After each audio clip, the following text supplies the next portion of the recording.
ഓം ശ്രീ സായിറാം. എല്ലാവർക്കും നമസ്കാരം. അപരോക്ഷ അനുഭൂതി നമുക്ക് തുടർന്ന് നോക്കാം. ശ്രീഹരിം പരമാനന്ദം ഉപദേഷ്ടാരമീശ്വരം വ്യാപകം സർവലോകാനാം കാരണം തം നമാമ്യഹം. കഴിഞ്ഞ ദിവസം നമ്മൾ 30-ാമത്തെ ശ്ലോകം തുടങ്ങി എന്നാണ് എൻ്റെ ഓർമ്മ.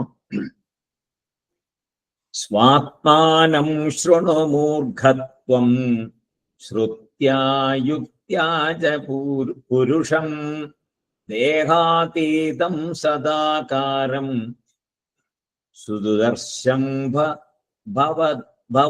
ഭവദൃശാം സുദുദർശം ഭവദൃശാം. സ്വാത്മാനം ശൃണു മൂർഖത്വം ശ്രുത്യായുക്ത്യാച പുരുഷം ദേഹാതീതം സദാകാരം സുദുദർശം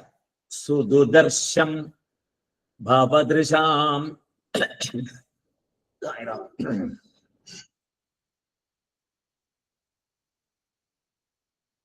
അപ്പോ മൂർഖൻ എന്ന് നേരത്തെ ഒരു സംബോധന ചെയ്തിരുന്നു. കാര്യങ്ങൾ ഇന്ന കാര്യമൊക്കെ അറിയാത്ത ആള്, നിഷേധിക്കുന്ന ആള് എന്നുള്ള നിലയ്ക്ക് അദ്ദേഹത്തിനോട് പറയുന്നു, ത്വം സ്വാത്മാനം ശൃണു, ത്വം ശൃണു ആത്മാനം, നീ നിന്നെ പറ്റി കേൾക്കൂ എന്ന് പറഞ്ഞാണ് നമ്മൾ കഴിഞ്ഞ ദിവസം നോക്കിയത്. എപ്പോഴും നമ്മൾ മറ്റുള്ളവരെ പറ്റി കേൾക്കാനാണ് നമ്മൾ ആഗ്രഹിക്കുക. അവിടെ നിന്ന് മനസ്സിനെ മാറ്റി അവനവനെ പറ്റി ചിന്തിക്കാൻ നോക്കണം. അവനവനെ പറ്റി എന്ന് പറയുമ്പോൾ ശരീരത്തെ കുറിച്ചല്ല, സ്വന്തമായി ഞാൻ എന്ന അറിവോടുകൂടിയിരിക്കുന്ന സത്തായിട്ടിരിക്കുന്ന എല്ലാം അറിയുന്നു എന്ന് ഉള്ള ആ സ്വപ്രകാശമായ തന്നെത്താൻ പ്രകാശിച്ചു കൊണ്ടിരിക്കുന്ന ആത്മാവിനെ, അതാണ് ഞാൻ എന്നറിഞ്ഞുകൊണ്ട് അങ്ങനെ ചിന്തിക്കണം എന്ന് പറയുന്നു. ഇതാണ് ഉപനിഷത്തിന്റെ മഹത്വമാണ് ഇവിടെ പറയുന്നത്. അതായത് പ്രമാണത്തിന്റെ മഹത്വം. എന്തിന്റെ മഹത്വം? പ്രമാണത്തിന്റെ. എന്താണ് ഇവിടെ പ്രമാണം? ഇവിടെ വേദാന്തമാണ് പ്രമാണം. ഇവിടെ ഒരു വിഡ്ഢിയെ സങ്കല്പിച്ച് പറയുന്നത് ഈ മഹത്വം അറിയിക്കാൻ വേണ്ടിയിട്ട്, അല്ലാതെ വിഡ്ഢിയായിട്ടല്ല. ആ മഹത്വം അറിയണമെങ്കിൽ അപ്പുറത്തുള്ള ആളെ. അപ്പോ ശാസ്ത്രപ്രമാണം വളരെ വളരെ മുഖ്യമാണ് എന്നുള്ളതാണ് നമ്മളെ ഇപ്പൊ പഠിപ്പിക്കുന്നത്. ശാസ്ത്രത്തിന്റെ പ്രമാണം വളരെ വളരെ മുഖ്യമാണ്. നമ്മൾ ശാസ്ത്രത്തിന് സറണ്ടർ ആകണം. ആ ഭാഗം നമ്മൾ നോക്കി. എങ്ങനെയാണോ നമ്മൾ ഈശ്വരന് സറണ്ടർ ആകുന്നത്, അത് തന്നെ ആയിരിക്കണം ശാസ്ത്രത്തിനോടുള്ള ആ സറണ്ടർ ആറ്റിറ്റ്യൂഡ്. ശാസ്ത്രത്തെ പൂർണ്ണമായും വിശ്വസിച്ച് ശാസ്ത്രം എന്നെ എത്തേണ്ടിടത്ത് എത്തിക്കും എന്ന് ഉറച്ചു നിൽക്കുന്നതാണ് ടോട്ടൽ സറണ്ടർ. അവിടെ ഉപനിഷത്ത് നമ്മളെ ആ സമയത്ത് ബ്ലസ് ചെയ്യും എന്ന് ആചാര്യസ്വാമിയോട് ഉറപ്പിച്ചു പറയുന്നു. തീർച്ചയായിട്ടും അതൊരു വലിയൊരു അറിവാണ്. ശാസ്ത്രം പഠിച്ചാൽ എന്താണ് ഗുണം എന്നാണ് പലപ്പോഴും തോന്നാറ്. അപ്പോൾ പഠിച്ചാൽ അറിവുണ്ടാകുന്നതുകൊണ്ട് മാത്രമായില്ല, ആ സറണ്ടർ ആവശ്യമാണ്. അറിവ് കൊണ്ട് മാത്രം ഒന്നും ആകത്തില്ല. ആ ശാസ്ത്രത്തിന് സറണ്ടർ ആകുമ്പോഴേ ആ അറിവ് നമ്മൾ പ്രവർത്തിക്കുകയും. ഇപ്പൊ നമുക്ക് പല അറിവുകൾ ഉണ്ടെങ്കിലും എല്ലാം നമ്മൾ പ്രവർത്തനത്തിൽ വരുന്നില്ലല്ലോ. ധർമ്മം ആചരിക്കണം എന്നുള്ളത് നമുക്കറിയാം. എത്ര പേരുണ്ട് നമ്മൾ കറക്റ്റ് ധർമ്മം ആചരിക്കുന്നവരെ? പല സന്ദർഭങ്ങളിലും നമ്മൾ അതിൽ നിന്ന് വഴുതിപ്പോവും. കുറെ കാര്യങ്ങളുണ്ട്. മറ്റുള്ളവരെ കുറിച്ച് മനസ്സിലൊന്നും ചിന്തിക്കാൻ പോലും പാടില്ല.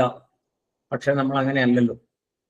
അപ്പൊ ഇതിൽ നിന്നൊക്കെ നമുക്കൊരു വിടുതല കിട്ടണം. ഇതിൽ നിന്നൊക്കെ നമുക്ക് മാറ്റം വരണം. ഇതൊക്കെയാണ് തടസ്സങ്ങൾ. അതാണ് ആദ്യം പറഞ്ഞത്. അപരോക്ഷാനുഭൂതി തുടങ്ങിയപ്പോൾ പറഞ്ഞു കുറെ തടസ്സങ്ങളുണ്ട് നമുക്ക് ആ അനുഭൂതി കിട്ടാതിരിക്കുന്നതിന് കാരണം ആ തടസ്സങ്ങളാണ്.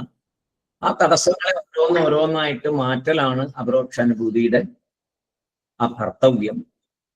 അപ്പൊ അങ്ങനെ വരുമ്പോൾ അതിലൊരു പ്രധാനപ്പെട്ട ഒരു കാര്യമാണ് ഉപനിഷത്തുകൾക്കും വേദാന്തങ്ങൾക്കും നമ്മൾ സറണ്ടർ ആവുക എന്നുള്ളത് വളരെ വളരെ പ്രധാനപ്പെട്ട ഭാഗമാണ്.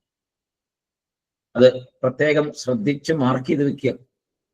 പ്രമാണത്തിന് സറണ്ടർ ആകണം. വേദപ്രമാണം, ഉപനിഷത്ത് പ്രമാണം, വേദാന്ത പ്രമാണം, അതിനപ്പുറം ഒന്നില്ല. ഞാൻ പൂർണ്ണമായിട്ടും അതിൽ വിശ്വസിക്കുന്നു, അതനുസരിച്ച് ഞാൻ എൻ്റെ ജീവിതത്തെ ഇനി മുന്നോട്ട് കൊണ്ടുപോകാം എന്നും പറഞ്ഞ് നമ്മൾ സറണ്ടർ ചെയ്യണം. അപ്പോൾ ഉപനിഷത്ത് നമ്മളെ അനുഗ്രഹിക്കും. ആ അനുഗ്രഹം ചില്ലറയൊന്നുമല്ല. ഉപനിഷത്ത് അനുഗ്രഹിക്കുക എന്ന് പറഞ്ഞാൽ എന്താണത്? വേദവാണിയാണ്. ആ അനുഗ്രഹം എന്ന് പറഞ്ഞാൽ സകല കാലുഷ്യവും മനസ്സിൽ നിന്ന് മാറ്റിക്കളയാൻ ആ ഒരു അനുഗ്രഹം കൊണ്ടേ പറ്റുള്ളൂ. കാരണം നമ്മൾ വന്നിരിക്കുന്നത് പൂർവജന്മ ആയിട്ടുള്ള ശരീരം കൊണ്ടാണ്. ഈ ശരീരം കിട്ടാൻ വെറും പുണ്യം മാത്രമായിരുന്നില്ല നമ്മളെയൊക്കെ സംബന്ധിച്ചിടത്തോളം, അല്ലാത്ത വാസനകളും ഒരുപാടുണ്ടായിരുന്നു.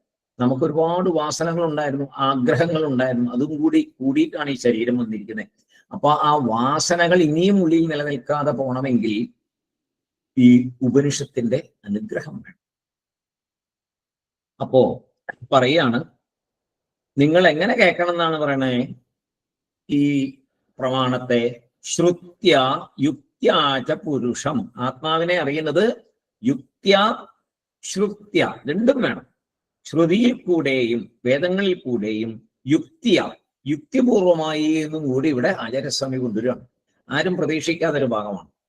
എന്താ വെച്ചാൽ ഇവിടെ യുക്തിക്ക് ഒരു കാര്യമില്ല എന്നാണ് നമ്മൾ സാധാരണ പറയാറ്. യുക്തിക്ക് ഇവിടെ ഒരു ഇതുമില്ല. യുക്തിയൊക്കെ സാധാരണ ലൗകിക ശാസ്ത്രങ്ങളുമായിട്ട് ബന്ധപ്പെട്ടേ യുക്തി പറ്റുള്ളൂ. ആത്മാവിനെ കുറിച്ചറിയാൻ യുക്തിപൂർവമായിട്ട് ഒന്നും ചെയ്യാൻ പറ്റില്ല എന്നല്ലേ നമ്മൾ മനസ്സിലാക്കി വെച്ചിരിക്കുന്നത്. പക്ഷെ ആചാര്യസ്വാമിയോട് എന്ത് ചെയ്തു? അങ്ങനെ സാധാരണ മനുഷ്യരുണ്ടല്ലോ, അവരും കൂടെ അറിയണല്ലോ. അപ്പോ അവരുടെ വഴിയിൽ കൂടി വന്ന് യുക്തി കൂടി എങ്ങനെയാണ് നിങ്ങളെ ഞാൻ മനസ്സിലാക്കി തരിക എന്ന് പറയുകയാണ് ഇവിടെ. വളരെ രസകരമായിട്ടുള്ളൊരു കാര്യമാണ്. ഉപനിഷത്ത് മൂലം പുരുഷനെ അറിയണം. അതാണ് ഇവിടെ പറഞ്ഞ ശ്രുത്യാ യുക്ത്യാച പുരുഷം. ഉപനിഷത്ത് മൂലം പുരുഷനെ അറിയണം. കർമ്മകാണ്ഡത്തില് യുക്തിക്ക് സ്ഥാനമുണ്ടോ ഒന്ന് ചിന്തിച്ചു നോക്കാം. കർമ്മകാണ്ഡത്തിൽ യുക്തിക്ക് സ്ഥാനമുണ്ടോ? ഗണപതി ഹോമം കർമ്മകാണ്ഡത്തിൽപ്പെട്ടതാണ്. കർമ്മകാണ്ഡത്തിൽ പറയുന്ന ഗണപതി ഹോമം ചെയ്യുക. ഗണപതി ഹോമം ചെയ്യുമ്പോൾ യുക്തി ഉപയോഗിച്ച് അവിടെ നോക്കിയാൽ എന്തെങ്കിലും അതിന് കാര്യങ്ങളും പിടികിട്ടുമോ? ഒരു പിടിയും കിട്ടത്തില്ല. അതേമാതിരി എല്ലാ കാര്യങ്ങളും അതിനകത്ത് യുക്തി എന്ന് കൊണ്ടുവന്നാൽ പിന്നെ കുറേയൊക്കെ പറയാം. നെയ്യ് ഹോമിച്ച് കഴിയുമ്പോൾ ഉണ്ടാകുന്ന പുക കൊണ്ട് അന്തരീക്ഷം ശുദ്ധമാവും, അങ്ങനെ ഇങ്ങനെയൊക്കെ കുറെ കാര്യം ചെയ്യാം. ശുദ്ധമാക്കാൻ വേണ്ടിയിട്ടല്ലല്ലോ നമ്മൾ ചെയ്യുന്നത്. നമ്മളത് ചെയ്യുമ്പോഴോ നമ്മൾ അതിൽ നിന്ന് ഒരു ഫലം പ്രതീക്ഷിക്കുന്നുണ്ട്. അല്ലെങ്കിൽ നെയ്യ് കത്തിച്ചാൽ മതിയല്ലോ, ഇങ്ങനെ മന്ത്രമൊന്നും ജപിച്ചൊന്നും വേണ്ട, ചുമ്മാ നെയ്യ് കത്തിച്ച് ശുദ്ധമാക്കിയ പോലെ. അങ്ങനെ അതൊക്കെ ഒരു സയൻസിനെ ചെറുതായിട്ടൊക്കെ അവിടെ കൊണ്ടുവന്ന ആൾക്കാർക്ക് പതുക്കെ പയ്യെ ഇതിനകത്തേക്ക് ഒന്ന് പ്രവേശിപ്പിക്കാൻ വേണ്ടി ചെയ്യുന്ന പണികളാണ്. ഫലം ഉണ്ടായിരിക്കും, ഇല്ലെന്നല്ല, ഉണ്ട്. പക്ഷെ അതല്ല അവിടുത്തെ കാര്യങ്ങൾ, അതൊന്നുമല്ല. അപ്പൊ കർമ്മകാണ്ഡത്തിൽ യുക്തിക്ക് വലിയ സ്ഥാനമൊന്നുമില്ല. അവിടെ പറഞ്ഞത് അനുഷ്ഠിക്കുക, അത്ര മാത്രമേ ഉള്ളൂ. അദൃഷ്ടഫലം അവിടെ ഉണ്ടാവും. ഗണപതി ഹോമം ചെയ്താൽ ഇന്ന ഫലം കിട്ടും എന്ന് പൂർവികർ എഴുതി വെച്ചിട്ടുണ്ട്. അപ്പോൾ ഇന്ന കർമ്മങ്ങൾക്ക് ഇന്ന ദോഷങ്ങൾക്ക് പ്രായശ്ചിത്തമായിട്ടും ഇന്ന കാര്യങ്ങൾ മുടങ്ങാതെ ഭംഗിയായിട്ട് നടക്കാൻ വേണ്ടിയിട്ടും പൂർവജന്മമായിട്ട് വന്നിട്ടുള്ള പല ദോഷങ്ങൾ മാറാനും ഈശ്വരന്റെ അനുഗ്രഹത്തിൽ കൂടി മാറാവുന്നവയെ മാറ്റാനായിട്ടും അങ്ങനെയാണ് അതിനകത്ത് എഴുതി വെച്ചിരിക്കുന്നത്. അതിനെ ക്വസ്റ്റ്യൻ ചെയ്യാനും പറ്റത്തില്ല, യുക്തിയും അവിടെ ഉപയോഗിക്കാൻ പറ്റത്തില്ല. അതിന് യുക്തി പറഞ്ഞു തരാൻ പറ്റും. ഇന്ന കാര്യം മുടങ്ങാതെ നടക്കാൻ വേണ്ടിയിട്ട് ഗണപതി ഹോമം ചെയ്യാൻ ഒരാൾ പറഞ്ഞു കഴിയുമ്പോൾ ഒരു 3 ഗണപതി ഹോമം ചെയ്യൂ, നിങ്ങളുടെ ഈ ഇപ്പോഴത്തെ തടസ്സങ്ങളൊക്കെ മാറും. അവിടെ യുക്തി ഒന്നും ചെയ്യാൻ പറ്റത്തില്ല. യുക്തി കൊണ്ട് എന്താ ചെയ്യാൻ പറ്റുമോ? ഒന്നും നടക്കില്ല. അപ്പോ ഈ ഫലം കിട്ടാൻ ഇന്ന കർമ്മം, ഇന്ന ഫലം കിട്ടാൻ ഇന്ന കർമ്മം ചെയ്യൂ എന്ന് മാത്രമേ ഇവിടെ പറയുള്ളൂ. അത് ചെയ്ത ഫലം കിട്ടിയ ആൾക്കാർക്ക് ഫലം കിട്ടിയവരുണ്ട്. അങ്ങനെയാണല്ലോ മനുഷ്യന് വിശ്വാസം വരുന്നത്. അവനവനും ഫലം കിട്ടുന്നുണ്ട്. അതിന് യുക്തി അവിടെ കൊണ്ടുവരാൻ പറ്റത്തില്ല.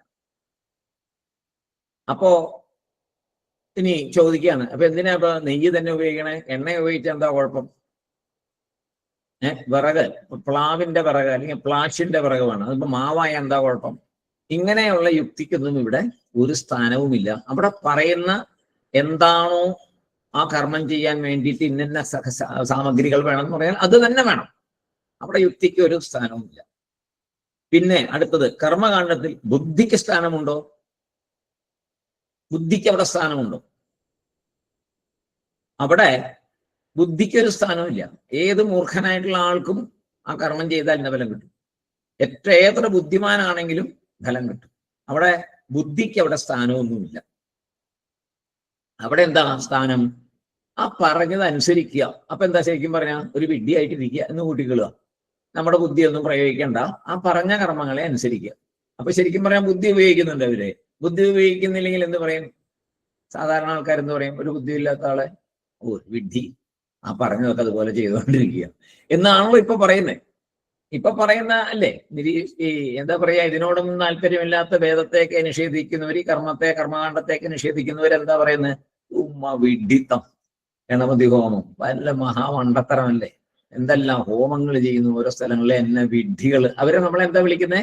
നമ്മളെ അവര് വിളിക്കുന്നത് വിഡ്ഢികൾ എന്നാണ് വിളിക്കുന്നത്. അപ്പൊ ആചാര്യസ്വാമി ഇവിടെ ഉപയോഗിച്ചത് വെറുതെ ഒന്നുമല്ല, കറക്റ്റാ. നമുക്ക് ആദ്യം കേൾക്കുമ്പോൾ തോന്നും മൂർഖ എന്നൊക്കെ പറയുമ്പോൾ അയ്യോ ഇങ്ങനെയൊക്കെ വാക്കുകൾ ഉപയോഗിക്കാവോ എന്നൊക്കെ. ആചാര്യസ്വാമി ഉപയോഗിക്കാൻ വളരെ കറക്റ്റ് അല്ലേ? ഇപ്പൊ മറ്റുള്ളവർ നമ്മളെ വിഡ്ഢികൾ എന്നാണ് പറയുന്നത്. നാമം ജപിക്കുക വിഡ്ഢിത്തം അല്ലെ? ആ നേരത്തെ വേറെ എന്തെങ്കിലും ഇംഗ്ലീഷ് പഠിച്ച അത്ര ഗുണമുണ്ടായാനെ, കുറച്ച് ഡയലോഗ് അടിക്കാനെങ്കിലും പറ്റിയാനെ, അല്ലെങ്കിൽ കുറച്ച് കാര്യം ചെയ്യാനെ, ഇങ്ങനെയൊക്കെ പറയാറുണ്ട്. ഒത്തിരി കാര്യങ്ങളുണ്ട് അങ്ങനെ. മൊത്തത്തിൽ വിഡ്ഢിയാണ്. അമ്പലത്തിൽ പോകുന്ന വിഡ്ഢിയായി നേരം എന്തെങ്കിലും 4 വാഴ നട്ടിരുന്നെങ്കിൽ അതിന്റെ ഗുണം ഉണ്ടായേനെ, അല്ലെങ്കിൽ 10 കുടം വെള്ളം ഒഴിച്ചിരുന്നെങ്കിൽ ഗുണം ഉണ്ടായേനെ. ചുമ്മാ നേരം വെളുത്ത് അങ്ങോട്ട് പോക്കോളും. അപ്പോ ഇവിടെ അവിടെ നിന്ന് ബുദ്ധിക്ക് അവിടെ ഒന്നും ചെയ്യാനില്ല. അപ്പൊ നമ്മൾ വിഡ്ഢികളാണ്. ആയിക്കോട്ടെ, അപ്പൊ നമുക്ക് അങ്ങനെ വിഡ്ഢികളായിട്ട് മുന്നോട്ട് പോകാം. ആചാര്യസ്വാമി വിളിച്ചപ്പോ കുഴപ്പമില്ല, സന്തോഷത്തോടെ ഇരിക്കുക. ഓക്കെ, ഇവിടെ ഒരു കാര്യം പറഞ്ഞു തരാണ്. ഇങ്ങനെയല്ല, യുക്തി പ്രയോഗിച്ച് സ്വയം ഒന്ന് ചിന്തിക്കാൻ പറയുന്നു ആചാര്യസ്വാമി. ഇവിടെയാണ് ആചാര്യസ്വാമിയുടെ എന്താ പറയാ എത്രമാത്രം അദ്ദേഹം ആ ബുദ്ധി ഉപയോഗിച്ചിട്ടുണ്ട് എന്നുള്ളതിന്റെ. യുക്തി ഉപയോഗിക്കാനാണ് പറയുന്നത്. കർമ്മകാണ്ഡത്തിൽ എല്ലാം വിധിയാണ്, ഒരു ഓർഡറാണ്. ഇങ്ങനെ ചെയ്യൂ എന്നാണ് കർമ്മകാണ്ഡത്തിൽ. ഇന്ന കർമ്മം ചെയ്യൂ, ഇന്ന ഹോമം ചെയ്യൂ, അത് ചെയ്യൂ എന്നാണ്. അവിടെ ഓർഡറാണ്. സംസ്കൃത ഭാഷയെ തന്നെ അത് ഓർഡറായിട്ടാണ് വന്നിരിക്കുന്നത്. സംസ്കൃതത്തിലാണല്ലോ ഇതൊക്കെ പറയുന്നത്. അപ്പോ ഇങ്ങനെ കർമ്മം ചെയ്യൂ എന്നുള്ള ഒരു ഓർഡറിലാണ് പറയുന്നത്, ആജ്ഞയായിട്ടാണ്. ഇന്ന കർമ്മം ചെയ്താൽ ഇന്ന ഫലം, ഇന്ന കർമ്മം ചെയ്യൂ. സ്വർഗം ആഗ്രഹിക്കുന്നവർ ഇന്ന കർമ്മം ചെയ്യൂ, സന്താനത്തെ ആഗ്രഹിക്കുന്നവർ ഇന്ന കർമ്മം ചെയ്യൂ, വിവാഹം ആഗ്രഹിക്കുന്നവർ ഇന്ന കർമ്മം ചെയ്യൂ. അത് ആജ്ഞയാണ്, അങ്ങനെ ചെയ്യൂ, അപ്പോ നിങ്ങൾക്ക് ഗുണമുണ്ടാവും. ഉപനിഷത്തില് ഇങ്ങനെ ഒരു ഓർഡർ ഇല്ല, ആജ്ഞ ഇല്ല ഉപനിഷത്തിൽ. ഉപനിഷത്തിൽ ഒരിക്കലും ഇങ്ങനെ ആജ്ഞ പറയില്ല, അങ്ങനെ ചെയ്യൂ ഇങ്ങനെ ചെയ്യൂ എന്ന് പറയത്തില്ല. ഒരു ഓർഡർ ഇല്ല. ചെയ്യൂ എന്ന് പറയുന്നത് നമുക്ക് ഇപ്പൊ ചില കാര്യങ്ങൾ സാധന ചെയ്യൂ എന്ന് പറയുന്നത് ഓർഡർ അല്ല. കർമ്മങ്ങൾ ചെയ്യുമ്പോൾ ആ രീതിയിൽ തന്നെ ചെയ്യണം എന്ന് പറയുന്നത് നിഷ്കർഷിക്കുന്ന ഓർഡർ, അതാണ് അതിന്റെ ഒരു ആജ്ഞാരൂപമാണ്. ഉപനിഷത്തില് ഫുൾ സ്വാതന്ത്ര്യം തന്നിട്ടുണ്ട്. നമുക്ക് ഫുള്ളായിട്ട് സ്വാതന്ത്ര്യം തന്നിട്ടുണ്ട് ഉപനിഷത്തില്. എന്ത് ചോദ്യം വേണമെങ്കിൽ ആചാര്യനോട്, ഉപനിഷത്ത് പഠിപ്പിക്കുന്ന ആചാര്യനോട് ചോദിക്കാം. പഴയ മഹർഷിമാരോട് നമ്മൾ വിചാരിക്കും പല ചോദ്യങ്ങളും വരുമ്പോൾ നമ്മൾ വലിയൊരു ചോദ്യം കണ്ടുപിടിച്ചിരിക്കുകയാണ്, ഇതുവരെ ആരും ചോദിക്കാത്തതാണെന്നൊക്കെ നമ്മൾ പലപ്പോഴും വിചാരിക്കാറുണ്ട്. പക്ഷേ അത് നമുക്ക് ശരിയായിട്ട് ഈ ഉപനിഷത്തുകൾ മുഴുവൻ വായിക്കാഞ്ഞിട്ടാ. എല്ലാ ഉപനിഷത്തും വായിച്ചു വരുമ്പോൾ അറിയാം നമ്മുടെ ചോദ്യമൊക്കെ ഇതിനെക്കാട്ടിൽ എത്രയോ വലിയ ചോദ്യങ്ങൾ അപ്പോഴേ ചോദിച്ചിട്ടുണ്ട്. അന്ധകാലത്തെ ചോദിച്ച് അതിന് മറുപടി എഴുതി വെച്ചിട്ടുണ്ട്. നമ്മൾ വലിയ മിടുക്കന്മാരായിട്ട് പുതിയ പുതിയ ചോദ്യങ്ങളാണ് എന്ന് വിചാരിച്ച് നമ്മൾ ചോദിക്കുന്നത് തീർത്തും മണ്ടത്തരമാണ്. അതുകൊണ്ടാണ് ഈ വിഡ്ഢി എന്നൊക്കെ നമ്മളെ വിളിക്കുന്നത്. എല്ലാ മഹർഷിമാരുടെ ഉപനിഷത്തിനകത്തും ശിഷ്യ ഗുരു സംവാദത്തിലൊക്കെ സകലമായ ചോദ്യങ്ങളും, ഈ ഭൂമുഖത്തിന് എന്തൊക്കെ ചോദ്യം മനുഷ്യന്റെ മനസ്സിൽ ഉണ്ടാകാമോ അത് മുഴുവൻ അവിടെ വന്നിട്ടുണ്ട്. അതിനപ്പുറം ഒന്നും വരാനില്ല. അപ്പോ ശരിക്കും പറഞ്ഞാൽ നമ്മൾ ഒരു അജ്ഞതയിൽ തന്നെയല്ലേ നമ്മൾ വലിയ ചോദ്യം ചോദിക്കുന്നു എന്നുള്ളൊരു മണ്ടത്തരത്തിലല്ലേ. നമുക്കറിയാൻ മേലാത്തതുകൊണ്ട് നമ്മളത് വലിയ സംഭവമായിട്ട് വിചാരിക്കുന്നു. പക്ഷെ ഇതിനകത്ത് പോകുമ്പോൾ നമുക്ക് തനിയെ മനസ്സിലാവും. അപ്പൊ നമുക്ക് പറ്റിയ മണ്ടത്തരവും നമുക്ക് മനസ്സിലാവും. അപ്പൊ അത് ഫുൾ ഫ്രീഡം അവിടെ തന്നിട്ടുണ്ട്. അതാണ് ഇവിടെ പറഞ്ഞു വരുന്ന വേറെ ഒന്നല്ല. ഉപനിഷത്തില് നമുക്ക് ഫുൾ സ്വാതന്ത്ര്യമുണ്ട്, എന്ത് ചോദ്യവും ചോദിക്കാം. 100% ഇന്റലക്ച്വൽ ഫ്രീഡം തന്നിരിക്കുന്നതാണ് ഉപനിഷത്ത്. 100% ഇന്റലക്ച്വൽ ഫ്രീഡം. അപ്പോ ആചാര്യൻ പറയുന്നു, ഈ പുരുഷനെ, ഈ ബ്രഹ്മത്തെ, ഈ ആത്മാവിനെ ശ്രുതി മൂലവും, അതായത് വേദം മൂലവും യുക്തി മൂലവും നിങ്ങൾ ചോദിക്കണം. നിങ്ങൾ അങ്ങനെ കേൾക്കണം, അങ്ങനെ കേട്ട് മനസ്സിലാക്കണം. യുക്തിയും കൂടെ ഉപയോഗിക്കൂ നിങ്ങൾ എന്നാണ് പറയുന്നത്. പുരുഷം സ്വാത്മാനം, അതായത് പുരുഷൻ എന്ന് പറയുന്ന സ്വന്തം ആത്മാവിനെ ശ്രുതി മൂലവും യുക്തി മൂലവും ശ്രദ്ധയോടെ കേൾക്കണം എന്നാണ് പറയുന്നത്. എത്ര കാലം കേൾക്കണം? അങ്ങനെയുണ്ടല്ലോ, കേൾക്കാം, ശരി, എത്ര കാലം കേൾക്കണം? അപ്പൊ അതിനൊരു ഉദാഹരണമേ ഉള്ളൂ. വിശപ്പ് മാറാനായിട്ട് ഇപ്പോ എത്ര കഴിക്കണം എന്ന് ചോദിച്ചാൽ എന്താ പറയാ? ഒരു പദാർത്ഥം, ഭക്ഷണം എത്ര കഴിക്കണം? ഭക്ഷണം വിശപ്പ് മാറുന്നിടം വരെ, അതല്ലേ ഇതിന്റെ കണക്ക്. അല്ലാണ്ട് ഇത്ര അളവല്ലല്ലോ കണക്ക്. ഭക്ഷണം എത്ര കഴിക്കണം? ഭക്ഷണം വിശപ്പ് മാറുന്നിടം വരെ കഴിക്കണം. അതുപോലെ എത്ര കാലം കൊണ്ട് ഇത് മനസ്സിലാവുമോ അത്രയും കാലം ഇത് പഠിച്ചേ പറ്റൂ. മനസ്സിലാകുന്നത് വരെ ഈ കാര്യങ്ങൾ ചെയ്തുകൊണ്ടിരിക്കണം. പിന്നെ പറയുന്നു ദേഹാതീതം, ദേഹത്തിനപ്പുറമാണ്, ദേഹാതീതമാണ് ആര്? ഈ പുരുഷൻ. പിന്നെയോ സദാകാരം, തദ് ആകാരമാണ് സദാകാരം, സത് ആകാരം. സദാകാരം എന്നുള്ളതിന് സത്ത് ആകാരം എന്നുള്ളതാണ് സദാകാരം. ദേഹം പോയാൽ ആത്മാ എങ്ങനെ ഇരിക്കുന്ന ഒരു ചോദ്യമുണ്ട് അല്ലേ? അത് വലിയൊരു ചോദ്യമാണ്. ദേഹം പോയാൽ ഈ ആത്മാ എങ്ങനെ ഇരിക്കും?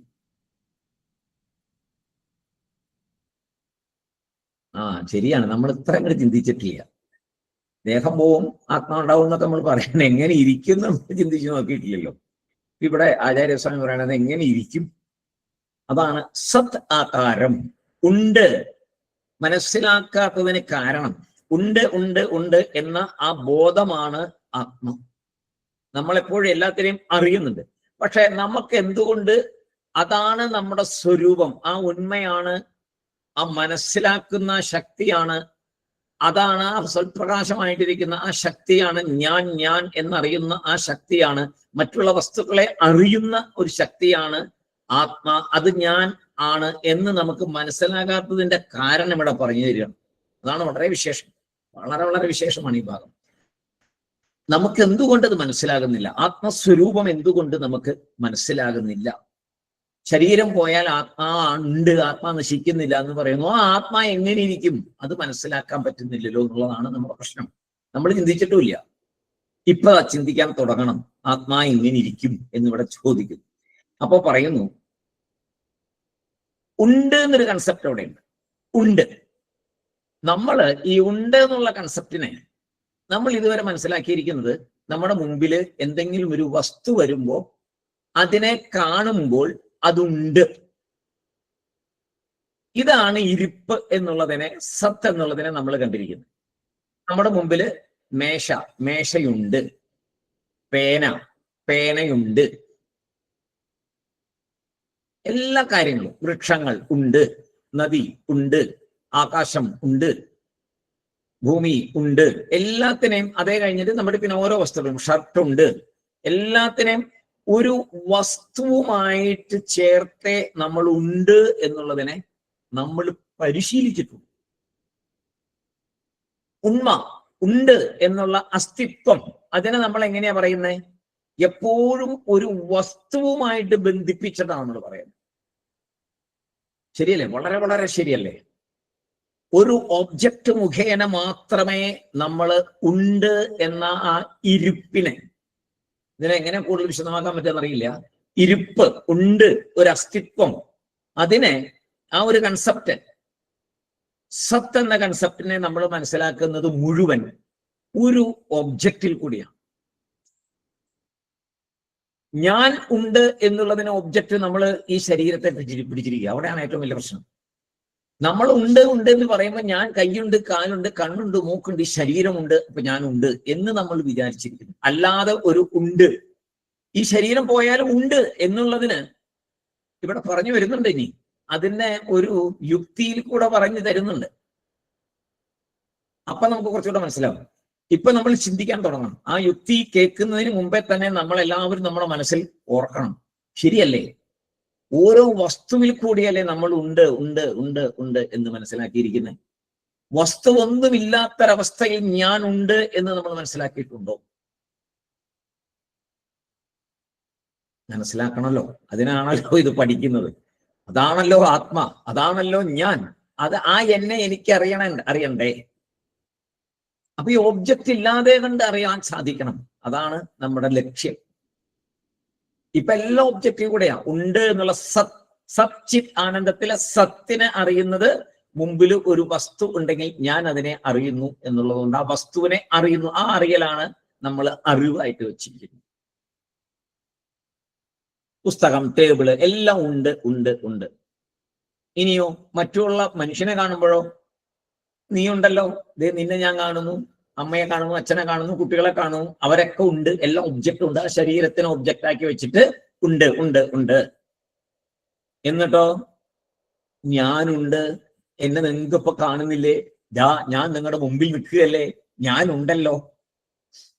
അങ്ങനെ ഇത് വായിച്ചു കഴിഞ്ഞിട്ട് ഒത്തിരി സമയം ഇങ്ങനെ ഈ പറഞ്ഞ മതി എന്തോ ഒരു ലോകത്തിൽ ഇരിക്കേണ്ടി വന്നു. ഈ ഒരു ശ്ലോകം ഞാൻ കുറച്ച് ദിവസം മുമ്പെയാണ് ഇത് പഠിക്കുന്നത് നിങ്ങൾക്ക് വേണ്ടിയിട്ട്, സോറി നമുക്ക് എല്ലാവർക്കും വേണ്ടിയിട്ട്.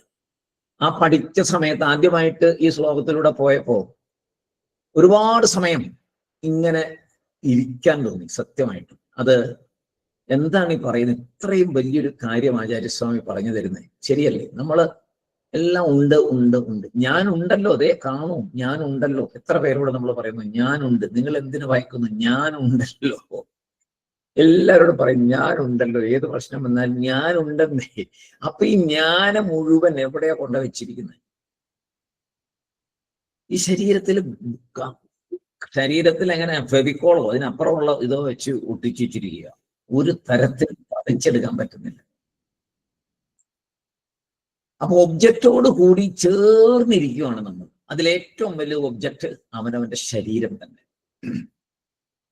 അപ്പോ സദാകാരം, ആകാരം, ഫോം, സ്വരൂപം, സത് എന്ന സ്വരൂപം, അതാണ് ശരിയായിട്ടുള്ളത്. സത് എന്ന സ്വരൂപമാണ് ശരിയായിട്ടുള്ള നമ്മൾ. പക്ഷെ നമ്മൾ ഈ ശരീരം എന്നുള്ളതിനെ സാകാരമായിട്ട് വെച്ചിരിക്കുകയാണ്. നമ്മുടെ ആകാരം എന്താണ്?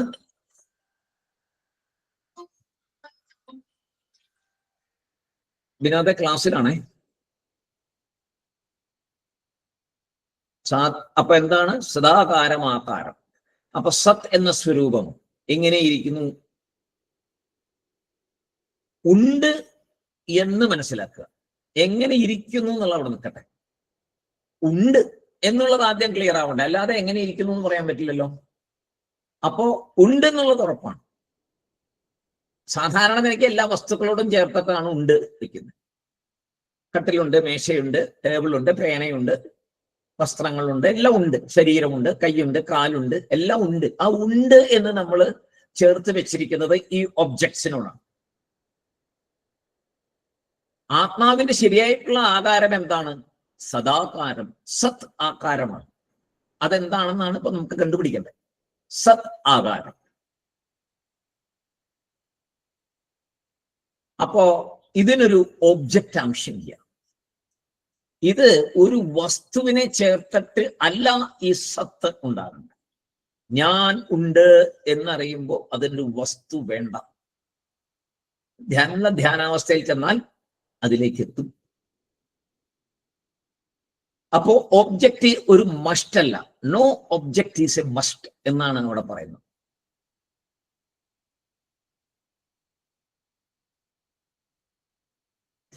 ഭവാദൃശൈഹി, താങ്കളെ പോലെയുള്ള ഒരാൾ,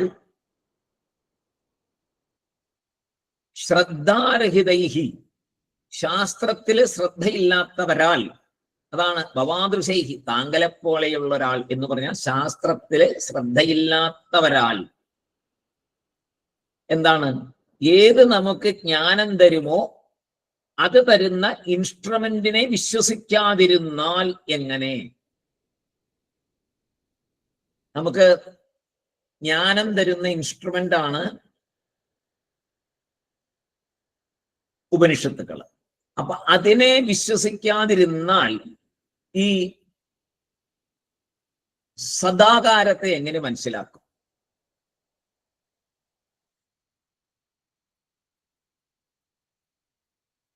ഉപനിഷത്തെക്കാളും നമ്മൾ തന്നെയാണ് പവർഫുൾ. കാരണം നമ്മളത് മനസ്സിലാക്കണ്ടേ. ഉപനിഷത്തിനേക്കാളും പവർഫുൾ ആരാണ്? നമ്മളാണ്.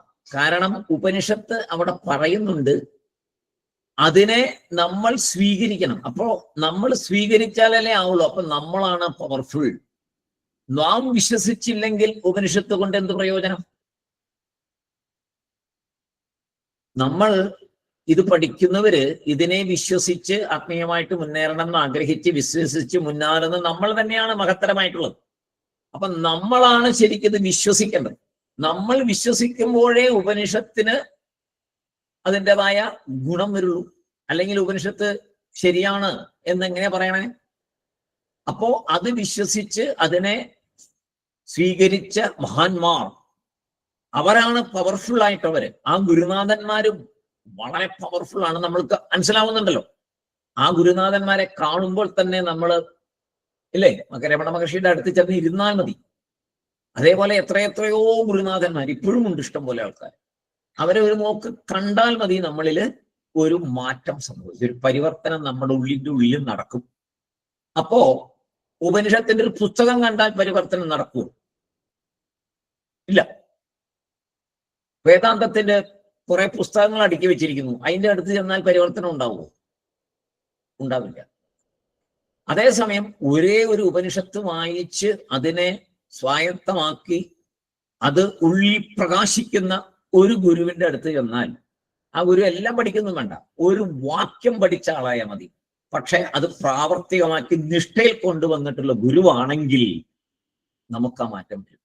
അവിടെയാണ് ഉപനിഷത്തിനേക്കാൾ പ്രാധാന്യം, പവർഫുൾ ആണ് അത് വിശ്വസിച്ച് അതിനെ സ്വായത്തമാക്കിയവർ. അപ്പോ ശ്രദ്ധയ്ക്കാണ് അധിക ശക്തി. തൊട്ടാൽ ഇല്ലേ, ചില ആൾക്കാർ പറയും അവരൊന്ന് തൊട്ടാ മതി നമ്മുടെ അസുഖം മാറും. അതൊക്കെ നമ്മൾ കണ്ടിട്ടുണ്ട്. തൊട്ടാൽ മതി, ഒന്ന് തൊട്ട് കഴിഞ്ഞാൽ അസുഖം മാറുന്നു. അവനവന് സ്വയം ഹീൽ ചെയ്യാൻ പറ്റാത്തതാണ് വേറൊരാൾ തൊടുമ്പോൾ മാറുന്നത്. അപ്പൊ അവിടെ എന്താ പ്രവർത്തിക്കുന്നത്? ആ വിശ്വാസമാണ് അവിടെ പ്രവർത്തിക്കുന്നത്. അവിടെ പ്രവർത്തിക്കുന്നത് വിശ്വാസമാണ്. പല കാര്യങ്ങളിലും അങ്ങനെയുണ്ട്. ഒരു വിശ്വാസമുണ്ട് നമുക്ക്. ആ വിശ്വാസം നമ്മളിൽ ശക്തമായിട്ട് പ്രവർത്തിക്കും. ഇന്ന സ്ഥലത്ത് പോയാൽ നമ്മുടെ അസുഖം മാറും. ആ ഒരു വിശ്വാസമാണ് അവിടെ കൂടുതൽ പ്രവർത്തിക്കുക.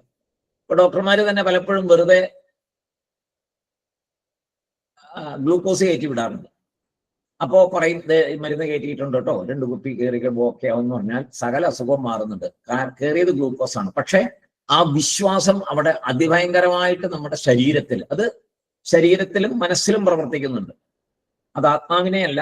ഇവിടെയൊക്കെ നമ്മൾ ഈ വക കാര്യങ്ങളൊക്കെ വരുമ്പോൾ നമ്മൾ ശ്രദ്ധിക്കണം. അനാത്മാവിലാണ് ഇതിന്റെയൊക്കെ വർക്ക് നടക്കുന്നതെന്ന് ഓർക്കണം. സ്ഥൂല ശരീരം സൂക്ഷ്മ ശരീരവുമായിട്ടാണ് ഈ പണികളൊക്കെ നടക്കുന്നതെന്ന് ഓർത്തോണം. അതിപ്പോ നിന്റെ ഉള്ളിൽ നമ്മൾ മനസ്സിലാക്കേണ്ട കാര്യം. അവനവനിൽ വിശ്വാസമില്ലാത്തത് കൊണ്ടാണ് ഈ വക കാര്യങ്ങളിലോട്ട് പോയി ചാടുന്നത്. സ്വന്തം ഉള്ളിലുള്ള ആത്മാവിൽ വിശ്വാസമുണ്ടെങ്കിൽ, ഞാൻ ആത്മാ എന്ന വിശ്വാസമുണ്ടെങ്കിൽ വേറൊരാൾ വേണോ നമ്മളെ ഹീൽ ചെയ്യാൻ? വേണ്ടല്ലോ. അത്രയും സാധനം വേണം, വിശ്വാസം വേണം. കേട്ടത് എത്രയോ ഉപനിഷത്ത് വാക്യം നമ്മൾ കേട്ടു. നമ്മുടെ ഉള്ളിൻ്റെ ഉള്ളിലേക്ക് ചെന്നിട്ടുണ്ടോ? ചെന്നാൽ പോലും അത് വിശ്വാസം വന്ന പ്രവർത്തിക്കും കൂടെ വേണ്ടേ? ഇപ്പോ പഥ്യം പറയും മരുന്ന് തരുമ്പോ, പഥ്യം പറഞ്ഞത് കേട്ടാ മതിയോ?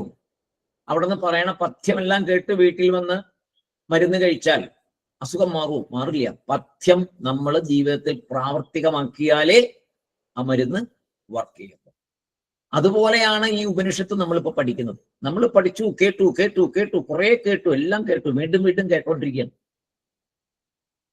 പ്രാവർത്തികമാക്കുന്ന സമയം മുതലേ അതിന്റെ പ്രവർത്തനം നമ്മളിൽ തുടങ്ങുകയും. അതുകൊണ്ടാണ് ഭഗവാനോട് പറഞ്ഞു, ഭഗവാൻ പറഞ്ഞു തന്നെയല്ലേ പിന്നെയും പറയണമെന്ന് ചോദിച്ചു കുഞ്ഞുങ്ങൾ. ഭഗവാൻ എല്ലാ പ്രഭാഷണവും വീണ്ടും പഴയത് തന്നെ പറയുന്നുണ്ടല്ലോ. എത്ര പറഞ്ഞാലാണ് നിങ്ങൾക്ക് മനസ്സിലാവണം? നിങ്ങൾക്ക് മനസ്സിലാവുന്നിടത്തോളം കാലം ഞാൻ പറഞ്ഞുകൊണ്ടിരിക്കുന്നതാണ് പറഞ്ഞു. അങ്ങനെ തന്നെയാണ് എപ്പോഴും നടക്കുന്നത്. ഈ ഗ്രന്ഥങ്ങൾ എത്ര കാലമായി രാമായണം വായിക്കുന്നു? എത്ര കാലമായി രാമായണം? എത്ര സപ്താഹം, എത്ര ഭാഗവതം, ഭഗവത്ഗീത, ഒരു കണക്കും കഴിയൂല. എന്നിട്ട് എന്തേ ഒരു മാറ്റം എങ്ങുമില്ലാത്ത? മാറണ്ടേ? മാറുന്നതിന് പകരം കൂടുതൽ അധപ്പതിക്കുകയല്ലേ ചെയ്യുന്നത്. മനുഷ്യ മനസ്സുകൾ കൂടുതൽ വികലമായിക്കൊണ്ടിരിക്കുന്നു, കൂടുതൽ അധർമ്മ ചിന്തകൾ വന്നുകൊണ്ടിരിക്കുന്നു. വലിയ കഷ്ടമല്ലേ? എന്തേ മാറാത്ത? ഇവിടെ ആചാര്യസ്ഥിതി വ്യക്തമായിട്ട് പറയുന്നു. ഭയങ്കര എനിക്ക് വളരെ ഇഷ്ടപ്പെട്ട ഒരു ഭാഗമാണ് ഞാൻ ഇതിന്റെ. ആ വിശ്വാസം, അതിലുള്ള വിശ്വാസം ഉറച്ച വിശ്വാസമായിട്ടില്ല നമുക്ക്. നമ്മൾക്കൊരു ഔട്ടറിൽ കൂടെ പോയിക്കൊണ്ടിരിക്കുക.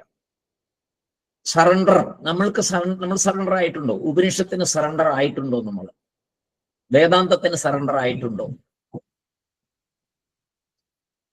ആകണം. എന്നാലേ അതിന്റെ ബ്ലെസ്സിങ് നമുക്ക് കിട്ടുള്ളൂ. അപ്പോ അവനവനിൽ വിശ്വാസം വരണം, ആത്മാവിൽ വിശ്വാസം വരണം. അത് തന്നെയാണ് ഉപനിഷത്ത് പറയുന്നത്. ഇപ്പോ അതിനകത്ത് രസമായിട്ടൊരു കാര്യം ഇത് പറഞ്ഞു ഒരു ഗുരുനാഥൻ പറഞ്ഞു, രസകരമായിട്ടൊരു കാര്യം പറഞ്ഞു. ഒരാള് നമസ്കരിക്കുമ്പോ പറഞ്ഞു, എന്നെ തലയിൽ തൊട്ടൊന്ന് അനുഗ്രഹിക്കണം കേട്ടോ. എന്താന്ന് വെച്ചാൽ ഈ കക്ഷി നമസ്കരിക്കുന്ന കക്ഷി വിചാരിച്ചിരിക്കുന്ന മറ്റേ അപ്പുറത്തുള്ള ആരെയാണോ നമസ്കരിക്കുന്ന ആ ആള് വലിയൊരാളാണ്. അപ്പോ ആ ആള് ഈ നമസ്കരിക്കുന്ന ആളുടെ തലയിലൊന്ന് തൊട്ടാലേ ആ അനുഗ്രഹം പൂർണ്ണമാവുള്ളൂ എന്ന് ഇയാൾ വിചാരിച്ചിരിക്കുക. നമ്മുടെ ഈ ലൈനിൽ നമ്മൾ നോക്കുമ്പോൾ അതിന്റെ താഴ്ന്ന ലെവലിൽ നോക്കുമ്പോൾ രണ്ടുപേരും ആത്മാവാണ്. അതും ആത്മായാണ്, ഇതും ആത്മായാണ്. പിന്നെ എന്തുകൊണ്ട് ഇയാളുടെ മനസ്സിൽ ഇങ്ങനെ തോന്നി, അവിടെ നിന്ന് തൊട്ടാലേ എനിക്ക്, അത് എന്റെ തലയെ തൊട്ടാലേ എനിക്ക് സുഖം ശരിയാവത്തുള്ളൂ എന്ന് തോന്നിയത് അവനവനിൽ വിശ്വാസമില്ലാത്തതുകൊണ്ടാണ്. ഇത് എല്ലാവരോടും മുമ്പ് പറയാൻ പറ്റത്തില്ല കേട്ടോ. വളരെ അവനവൻ മാത്രം കേൾക്കുക, ഇതൊന്നും പബ്ലിക്കായിട്ട് പറയരുത്. അവനവൻ മാത്രം ഇത് മനസ്സിലാക്കുക. വേറൊരാള് തൊട്ട് നമ്മുടെ ശക്തിയെ ഉണർത്താനൊന്നുമില്ല. അങ്ങനെ വരുന്നത് ഇപ്പോ ശ്രീരാമകൃഷ്ണ പരമശ്രീ വിവേകാനന്ദ സ്വാമിയെ തൊട്ടപ്പോഴാണ് അദ്ദേഹം ആ അലൗകിക അവസ്ഥയിലേക്ക് എത്തി. കുറച്ചു നേരം അവിടെ നിന്നു. അത് വേറെ ആ ഒരു ലെവൽ വിവേകാനന്ദ സ്വാമിയുടെ ലെവലിലാണ്, നമ്മുടെ ലെവലിലല്ല. അതേമാതിരി യോഗാനന്ദ പരമഹംസയെ അദ്ദേഹത്തിന്റെ ഗുരുനാഥൻ ഒരിക്കൽ ബംഗാളിൽ വെച്ചാന്ന് തോന്നുന്നു ഒന്ന് സ്പർശിച്ച് നോക്കിക്കോളാൻ പറഞ്ഞപ്പോ ഈ ലോകം മുഴുവൻ കംപ്ലീറ്റ് പ്രപഞ്ചം മുഴുവൻ പ്രവർത്തിക്കുന്നത് കണ്ടുകൊണ്ടിരുന്നു. കുറച്ചു സമയം കഴിഞ്ഞ് നേരെ വീണ്ടും പഴയ താഴേക്ക് ഇറങ്ങി വന്നു. അപ്പൊ ആ അവസ്ഥ ഉണ്ട് എന്ന് ഈ ഗുരുനാഥന്മാരൊക്കെ കാണിച്ചു തന്നിരിക്കുന്നു. എന്നിട്ട് അവർ പോലും എത്ര കാലത്തെ സാധന കൊണ്ടാണ് ആ ഒരു അവസ്ഥയിലേക്ക്, സ്വയം ആ അവസ്ഥയിലേക്ക് അവരെത്തിയവരാണ്. പിന്നീട് മനസ്സിലാക്കി കൊടുത്തു, അവരെത്തി. ഇവിടെ മനസ്സിലാക്കി തരാനൊരു ഗുരുവിന്റെ അടുത്ത് പോകാനുള്ള യോഗ്യത പോലും നമുക്കായിട്ടില്ല. ഇവിടെ സംശയം തീർന്നിട്ടില്ലല്ലോ. എന്തെങ്കിലും സംശയം ഇവിടെ പറയണതാ, വിശ്വാസം ഉറക്കണ്ടേ.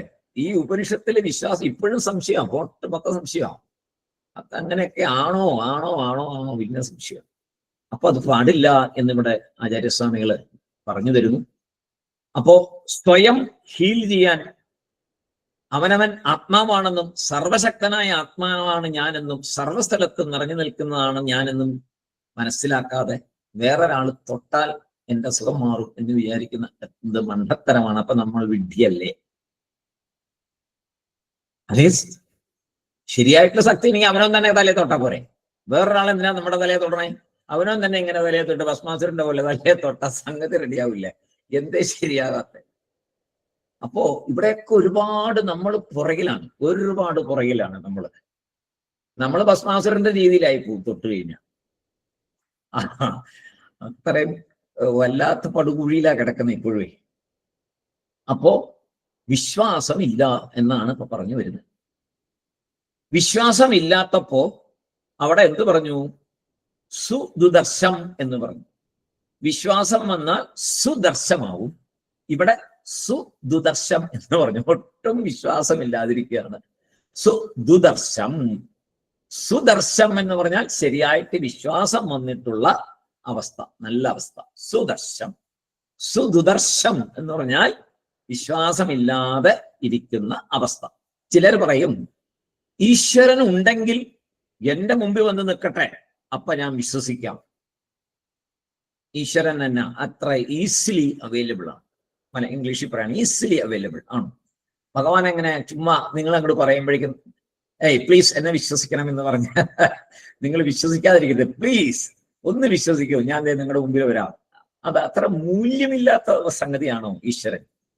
സർവവ്യാപിയായ ആ ആത്മാ, ആ പരമാനന്ദ സ്വരൂപം, ലോകം മുഴുവൻ നിറഞ്ഞു നിൽക്കുന്ന ശക്തി, ഈ പ്രപഞ്ചത്തെ മുഴുവൻ ചലിപ്പിക്കുന്ന ശക്തി, നമ്മളെ നമ്മളാക്കി നിർത്തുന്ന ശക്തി, അത് ചുമ്മാ കാണട്ടെ എന്ന് പറഞ്ഞാൽ ഞങ്ങൾക്ക് വന്ന് നിൽക്കാനുള്ളതാണ്.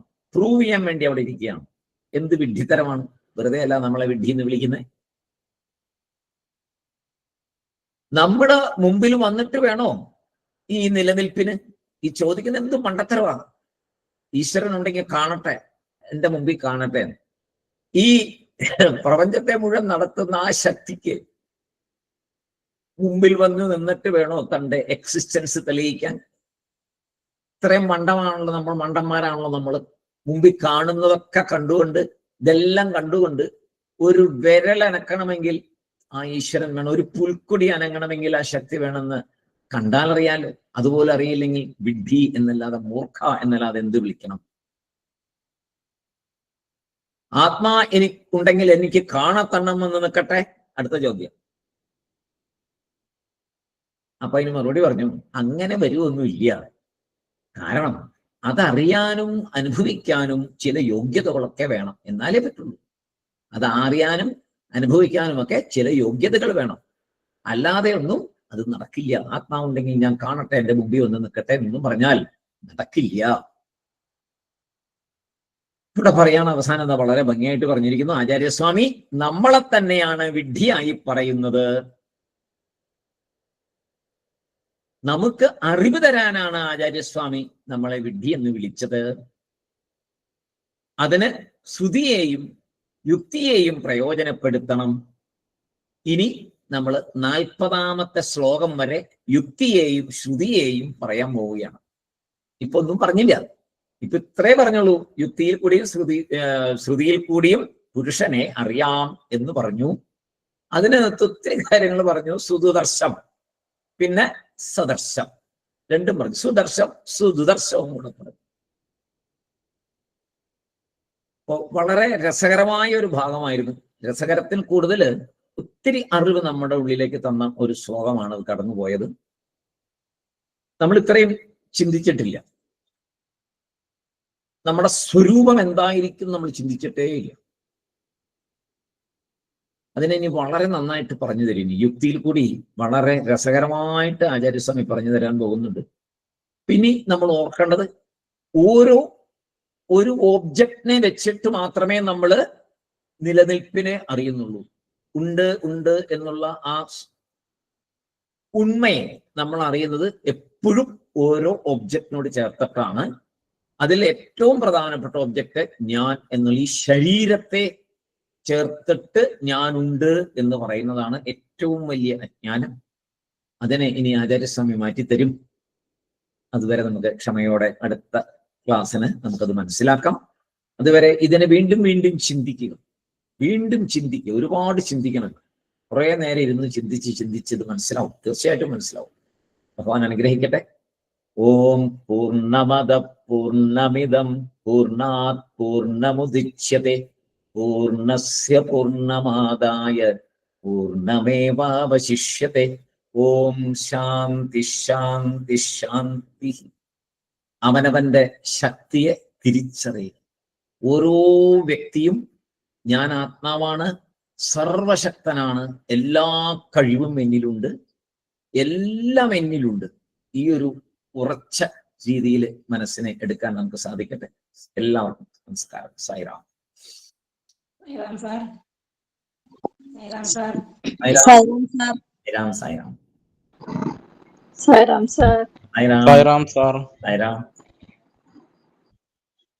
സാർ.